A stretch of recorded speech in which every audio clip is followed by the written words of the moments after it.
CDC estimates indicate that about 20% of the U.S. population, approximately 1 in 5 in the U.S., had an STI at any given time in 2018. So if we look around in the class, we probably have about maybe 20 people, and that would mean that at least 5 or 4 of us would have an STI. Given the serious health consequences of untreated STIs and that many infections go undetected and unreported to the CDC, these estimates are critical to better understanding the vast scopes of STI epidemic and those who are most affected. So not only is safer sex important because of STI transmission, but it also stops unwanted pregnancies from happening. There are about 8 common forms of STIs, and they all have different consequences and different cures. I'll be talking to you about herpes complex. They have the herpes simplex virus, which is HSV. There's type 1 and type 2. So what is HSV1 and HSV2? Oral herpes is usually caused by HSV1 and can result from cold sores around the lips, blisters. I know we've seen that. Most people call it cold sores. That's what people call it. But in reality, like I said, it is herpes. Most people contact it during childhood through non-sexual contact with saliva, whether that be via drinks or something like that sort, or, when kids are babies. Some, family members tend to kiss little kids in the face and stuff like that. So that's where they can contact it from older people. Also, genital herpes is sexually transmitted herpes through HSV1 or HSV2. It also causes painful sores in the genital area, whether that be vaginally or in men, in the penis. Also, it can be found in the anus. Facts is that most people with HSV2 are asymptomatic or have mild symptoms that usually go unnoticed or mistaken for a skin condition. Like I said, it can be thought to be an ingrown or something like that.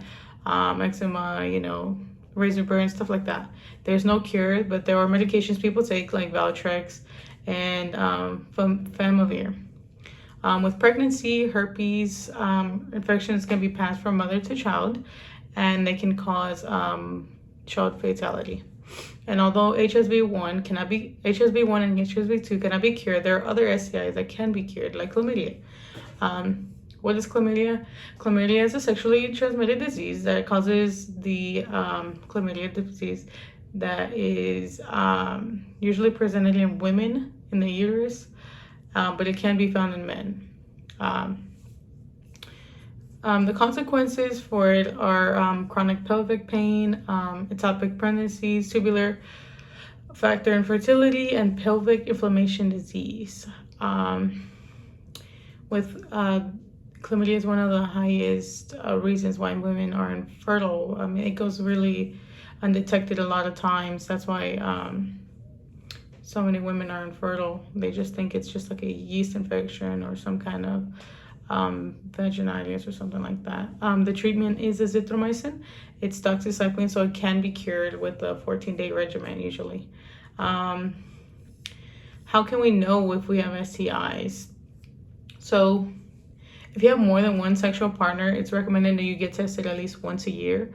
And if you have more than one sexual partner, it's recommended you get tested every 3 to 4 months, or at least twice a year. My doctor recommends every 3 to 4 months. And although we're with one person, we could be in a relationship long term, we still need to get tested, because although we may not be doing anything, we don't know what the other person is doing, and it's still to better ourselves, make sure we are safe and we're keeping ourselves clean and all that. And if we do have something, we can get, cured. Also, unwanted pregnancies do come up. So on any given day, there are about 4,240 children in our foster care in the United States.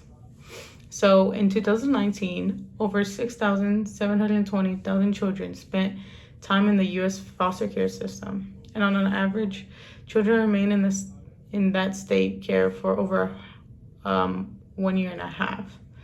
and some kids stay there for more over there 5 years. And approximately 57.4 per 1,000 women aged 15 to 19, which is around, our age, our peer group, nearly become teenage mothers each year. That's a pretty alarming rate. And the majority of these pregnancies, about 82%, are unintended, like we all know. No one around the age 15 and 19 is prepared to be a mother or wants to be a mother, usually. With all these abortion laws, it is harder to get legal abortions. And when unwanted pregnancies occur, people resort to last minute things or resort to doing them themselves at home, and they can cause harm to not only themselves but to the baby as well. It can end in death for both of them. If we look around, people say they use condoms and stuff like that for safer sex, but not many do. This results in a lot of STIs. If you look around, if people just use condoms, we would have a better world because there would be less STIs, there would be less unwanted pregnancies. There would just be less issues overall. There's so many, so almost 500,000 of new STIs were among the youth aged 15 to 24 in the US, which is about our age group, like I said before. And there's so many reasons to practice safer sex, including the reduction of STIs and unwanted pregnancies. The ways to practice safer sex is by birth control, condoms, and frequent STD testing. And so I provided the class with at least 2 condoms and a list of Planned Parenthoods around our area that can be visited for multiple reasons, whether it be STD testing, birth control, and abortions. Thank you. Safer sex.